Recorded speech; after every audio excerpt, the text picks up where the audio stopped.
ఆఖరి సూటి ప్రశ్న సార్, ఇది బహుశా ఎవరు సమాధానం చెప్పరు తెలిసినా, లేకపోతే కేసీఆర్ గారి రాజకీయ వారసులు ఎవరు? మొన్న ఎన్నికలు జరిగింది తమిళనాడులో. అక్కడ కరుణానిధి 90 ఏళ్ళు ఇప్పటికీ ఆయనే చెప్పలేదు రాజకీయ వారసులు.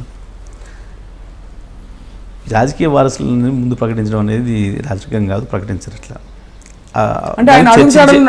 చర్చించే అవకాశమే లేదు ఇప్పుడు. ఎందుకంటే కేసీఆర్ గారు మంచి సంతోషంగా, హ్యాపీగా, ఆరోగ్యంగా ఇంక 20, 25, 30 సంవత్సరాలు చేయగలిగిన స్థితిలో ఉండగా మా ప్రయాణం మొదలుగాక ముందే మీ వారసుడు ఎవరైనా అడగంటే ఇది అన్యాయమైన మాట. అది కరెక్టే లేండి. అంటే అలా కాదు, అంటే ఎప్పుడు కూడా ఒక రాజు నడుస్తుంటే యువరాజు ఎవరు అని అడుగుతారు న్యాచురల్లీ.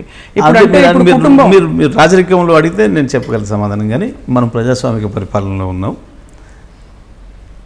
అది అసలు అది ఉత్పన్నమయ్యే సందర్భం కూడా కాదు. ఖచ్చితంగా ఇంకా 10 కాలాలు సంపూర్ణంగా, పరిపూర్ణంగా ఆయన అనుకున్నవన్నీ అమలు పరచాలని మనస్ఫూర్తిగా ప్రతి పౌరుడు కోరుకుంటున్నాడు తెలంగాణ రాష్ట్రంలో. అది దానికి నిస్సందేహంగా. కానీ అడగడం వెనక ఉద్దేశం ఏమిటంటే ఏదో కుటుంబం, రాజకీయాలు, ఎవరు నంబర్ 2 ఎవరు అంటే యూజువలీ పార్టీలో నంబర్ 2 ఎవరు అనే ఒక ప్రశ్న సహజంగా పుడుతుంది. బికాస్ కేసీఆర్ గారు కాకపోతే ఇంకో మాట కూడా చెప్పాలి. ఇక్కడ ఈ దేశంలో ఏ రాజకీయ పార్టీలో, ఏ ప్రభుత్వంలో నెంబర్ 2 లేవు. ప్రభుత్వాలలో నెంబర్ 2 అనేది లేదు, రాజకీయ పార్టీలలో నెంబర్ 2 అనేవి లేవు. ఇక్కడ లేని ఒక మంచి చోట ఎందుకు వస్తే చర్చ? 29 రాష్ట్రాల్లో ఎక్కడ చెప్పలేరు మీరు పలానా చోట నెంబర్ 2 అని. ఎందుకు అక్కడ అఖిలేష్ యాదవ్ లేదు, అలా ఆయన చెప్పలేదు. అఖిలేష్ ఆయన ఉండగానే సొంతంగా వచ్చేసాడు, టాలెంట్ నిరూపించుకున్నాడు, వచ్చాడు. అట్లా చూస్తే మీరు చాలా మంది ఉన్నారు దేశంలో, మరి ఎవరు కూడా అందరూ కూడా సక్సెస్ ఏం కాలేదు అట్లా చూస్తే. So it's a matter of time and chance. అంటే ప్రస్తుతానికి మాత్రం నాయకుడు వెంట అందరూ కలిసి సమంగా నడుస్తున్నారంటారు. ఉన్న నాయకుడు చేయలేని స్థితికి పోయినాడు, వాళ్ళ ప్రజలు నిర్ణయించుకుంటారు ఎవరో టాలెంట్ బట్టి వాళ్ళు ఇస్తారు. మాట్లాడదు సార్ ఇప్పుడు. సో ఎక్కడైనా కానీ, ఇక్కడే కాదు, నేను ఎక్కడైనా సరే ఆ పరిస్థితి ఉన్నప్పుడు వాళ్ళు చర్చ చేసుకుంటారు ప్రజలు. కానీ ఇక్కడ మా ప్రస్థానం ఇప్పుడు ప్రారంభమైంది, ఇంకా తెలంగాణకు చాలా చేయాల్సి ఉంది. కేసీఆర్ గారు ఈ రాష్ట్రాన్ని దేశంలోనే నెంబర్ 1 రాష్ట్రంగా చేయాల్సిన అవసరం ఉంది. ఈ టైంలో చర్చనీయాంశమే కాదు, బోల్డ్ అంత పని ఉంది ఇప్పుడు చేయడానికి. తప్పకుండా గతంలో అదే మీకు ఆ మాట చెప్పాలి, అక్కడ మిస్ అయినాం మనం. మా క్యాబినెట్లో చెప్పిన ఇంకొక మాట ఏంటంటే, మీరు అయిపోయింది ఇంకా రాష్ట్రం సాధించడం, మీకు ఎమ్మెల్యేలు మంత్రులు అయిపోయినాం, ఇప్పుడు హ్యాపీగా ఉండొచ్చు అని అనుకుంటున్నారేమో. మీరు అట్లా అనుకుంటే పప్పులో కాలేసినట్టే. ప్రజలు మీ మీద పెట్టుకున్న ఆశలన్నీ నెరవేరాలంటే మీరు గతంలో ఉద్యమంలో ఎంత పని చేసినారో అంతకంటే ఇంకా 2 గంటలు ఎక్కువ పని చేయాలి. ఒక పూట కడుపు మార్చుకుని అయినా పని చేయాలి. అట్లా చేస్తేనే ఈ 5 ఏళ్లలో ప్రజల ఆకాంక్షలు చేరుకోగలుగుతారు. మీరు ఆ పద్ధతిలో ఉండాలి మీ ఆలోచనలన్నీ అని చెప్పినారు.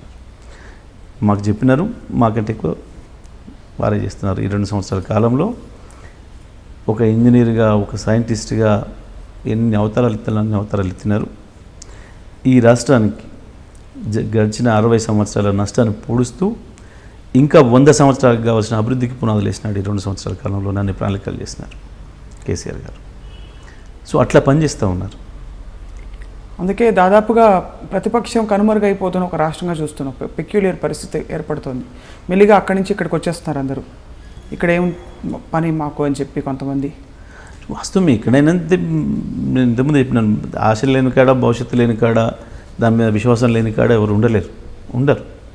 విశ్వాసం నిజంగా అంతమందికి చోటు ఉందంటారా? ఇంకా విస్తరింపజేసి అందరినీ చేర్చుకుని మళ్ళీ అందరినీ మేనేజ్ చేసుకుని పార్టీ పరంగా, ఇది ప్రభుత్వం పరంగా కాదు, పార్టీ పరంగా చోటు ఉన్న వాళ్ళే ఉంటారు. మిగతా వాళ్ళు ఫైట్ చేసి వెళ్ళిపోతారు, మళ్ళీ అలిగి వెళ్ళిపోతారు, బయట అరుగు మీద కూర్చుంటారు. అది వాళ్ళ సమయం కొరకు వెయిట్ చేస్తారు, అంతే. ఖాళీ అయ్యేంతవరకు వెయిట్ చేస్తారు, సింపుల్. ఏమైనా అంతే. నువ్వు ఒక ఇంటికి వెళ్తే పట్టేంతమంది రూమ్లో పడతారు, ఎక్కువైతే బయట నుంచి ఉంటారు. రూమ్ నుంచి ఎవరు బయటకు వచ్చినప్పుడు వీళ్ళు వెళ్తారు. ఖాళీ అయితే survival of the fittest, simple, అంతే. సార్ మీరు సినిమా పాటలు, రఫీ పాటలు వింటారంటారు, నిజమా? నేను వాస్తవానికి కూడా తక్కువ, సమయం తక్కువ. ఒక సందర్భంలో చెప్పారు మీరు, అంటే పాత పాటలు కొన్ని వినేవాళ్ళని. ఎప్పుడైనా అవకాశం దొరికితే కానీ 15 సంవత్సరాలుగా ఏది 2 పాటలు మాకు చెప్పండి. నేను చెప్పలేను. నాకు సినిమా చూసింది స్టోరీ గుర్తుండదు, విన్నది కూడా పాట ఏదో. నాకు జనరల్గా ఇంకా ఒక మాట చెప్పాలంటే, నాకు ఎక్కువగా నేను ఇష్టపడింది, ఎప్పుడన్నా నన్ను కాదిలించేది గోరట వెంకన్న పాటలే. అబ్బా, న్యాయంగా. మిగతా వాళ్ళ పేర్లు నాకు తెలియదు కానీ అవి ఏది అంటే కూడా ఇదని చెప్పలేను. మళ్ళీ వచ్చేటప్పుడు వింటున్నప్పుడు ఎంజాయ్ చేస్తాను. ఆయన మహానుభావుడు సార్, నో సందేహం లేదు అసలు. కానీ తెలంగాణ రాష్ట్రం బయట ఎవరు నచ్చుతారు మీకు చెప్పండి? గాయకుడిగా కావచ్చు,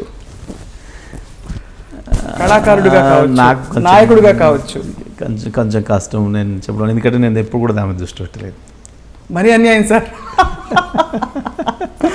right sir, thank you for being so sportive. ఈరోజు మేము అడిగిన అన్ని ప్రశ్నలకి మీరు సమాధానం చెప్పడం. 2 సంవత్సరాల క్రితం వరకు ఉమ్మడి ఆంధ్రప్రదేశ్లో ఒకే పదం వినిపించేది, ప్రత్యేక రాష్ట్రం తెలంగాణ తెలంగాణ తెలంగాణ. ఇప్పుడు తెలంగాణ తెలంగాణ తెలంగాణ అన్నాక 2 సంవత్సరాల క్రితం తెలంగాణ వచ్చింది. 2వ అవతరణ దినోత్సవం మొన్నే జరుపుకున్నాం. 2 ఏళ్లలో ఏం సాధించామని మీరు అనుకుంటున్నారు? 2 ఏళ్లలో చాలా సాధించినాం. ప్రజలు ఊహించిన దానికంటే కూడా ఎక్కువ విజయాలను అందించాం.